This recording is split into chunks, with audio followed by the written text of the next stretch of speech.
Hello everyone. It is Sunday, September 5th, and this is episode 29 of Odds Are, your S&P 500 weekly market forecast. All right, let's take a look at what happened last week. All right, so I was wrong, right? I thought that we would hit the lower breach point as opposed to the upper breach point, and we didn't even come close. We just kind of kept going up. We extended that Bollinger Band, as you see there. So you can imagine 5 days prior, just imagine those last 5 candles aren't there. We were already at the upper edge of the Bollinger Band, and we just kept stretching it higher and higher and higher. We did breach the 45.33 upper breach point, did not come close to the 44.56. But again, as I try to make sure I put on almost every episode, the breach points are not directional. The odds of the breach are not based on a directional. Now, every once in a while, I'll have a gut feeling, or I might think, hey, I think that there's more support or resistance at play here that would push it one way or the other.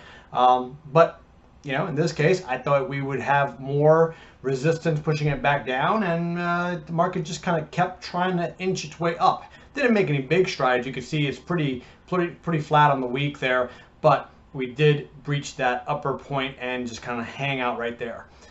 All right, also nowhere near the parabolic SAR. We did settle within the expected settlement range, and we are still pretty high, and a lot of room to clear to get back down to that midline of the Bollinger Band. All right, let's take a look at the moving averages. All right, everything's still bullish, no surprise, new all-time highs. I wonder when I'm going to have something new to report on that front. Let's move on to the points for this week. All right, so notice that because, as I mentioned earlier, it was a pretty flat week overall. We did, go up and reach that upper breach point, and then we just kind of stayed there, didn't really do much, kind of played around between that 45, 10, 45, 40 range for a while throughout the whole week. And so that means with the lack of volatility this week, the breach points have now squeezed in basically, and so the range is a lot smaller because there's less volatility.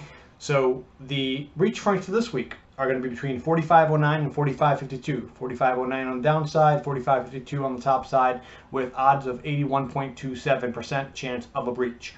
The expected settlement range is going to be between 44.11 and 46.15, and with 79.13% odds of staying within that expected settlement range. Parabolic SAR is now at 43.16, still well outside of the expected settlement range, and trailing. All right, let's put that all into the relative view for this week.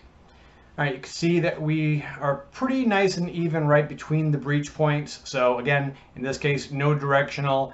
At the risk of being wrong twice, I still think at this point that we're going to hit that 45.09. Could be wrong. I'm just again, you see what I'm saying, right? So you see that we're pretty high up on that Bollinger Band, and we've seen time and time again how we've kind of come back down to that red midline there. You see it at least 3 times just in this diagram or this chart.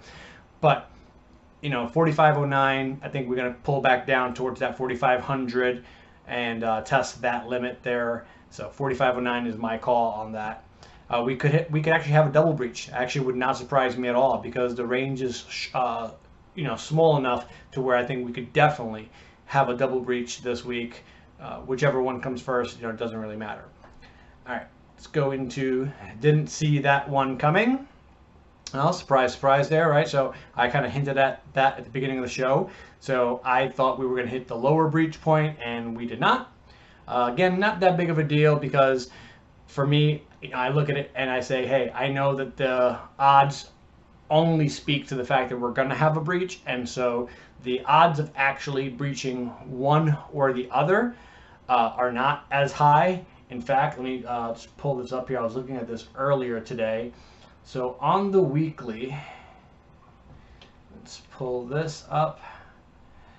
Okay, so the chances of breaching the upper breach point on average, and this is over the last 20 years, are about 49% of the time we'll breach the upper breach point, and 42.26% of the time will breach the lower breach point. So again, pretty close. I mean, 49 and 42, especially over 20 years. And that, of course, does not mean that includes any double breaches. So we could very easily breach one end and the other within a week. So again, pretty evenly matched. But overall, that's where we get into that like high, 81% chance of a breach overall on any given week. So just for your reference there. All right, and then we'll wrap up with the quote of the week. And the quote of the week is by Mr. John Allen Paulos, who is an American mathematician. And he says, in the stock market, you can be right for the wrong reasons or wrong for the right reasons. Now, I know that many people out there would say, hey, that's fine. I'd rather be, lucky than good or something like that. Okay, that only works for so long. So for me, I would rather be wrong for the right reasons, but hear me out. This is why. Because over the long term, if you are wrong for the right reasons, that means that you're doing things the right way, and then the odds are still in your favor, and so overall you will still come out on top. So for example, let's just take like blackjack. So let's say that you learn basic strategy, and you can kind of get a good feel for the cards. You're not a card counter by any stretch, but you have a good feel for the count, and you follow your basic strategy. Then you should, right, do reasonably well. Doesn't mean you're going to get rich. I'm not going to get into the actual odds of that. But what I'm saying is, if you lose a hand, but you played it well, you should not be upset at yourself, because you know that you were wrong, but for the right reasons, because you were following the right methodology, because you were following the right practice, because you were doing what you were supposed to be doing.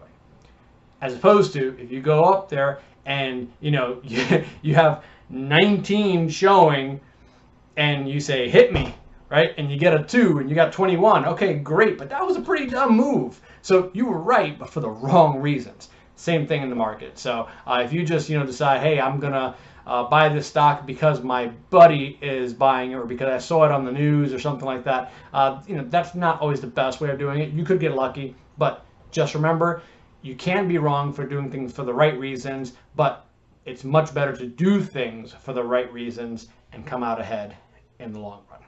So on that, I will leave you on this long weekend, this Labor Day weekend.